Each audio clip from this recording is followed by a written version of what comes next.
Akala kasi natin, Lord, nagpipray ako lumago, tapos gusto ko agad, in an instant, malago na ako, walang ganon.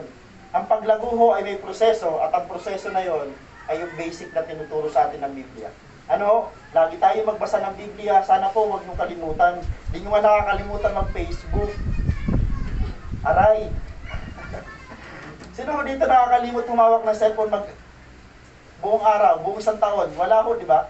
Pag nakalimutan ho ang Bible, pupunta ng ibang lugar, ayos lang. Pag nakalimutan ang cellphone, babalikan. Sana ho, wag ganon. The moment ho na mayroon tayong mga bagay ho na nakalimutan, especially yung part natin ho, sa time natin kay Lord, huwag niyong hayaan na matapos ang magdamag, hindi niyo nababalikan. Pastor, hindi kasi nagawa namin ng January, kaya gusto ko, huwag na gawin buong taon. Ha? Pwede mong gawin siya ngayon din, at pwede mo na siyang ituloy. Kasi sa atin kasi meron tayong tinatawag na New Year Resolution. Abangan mo pa rin yung January. Pwede ho, ang New Year Resolution mo ay araw-araw. Diba?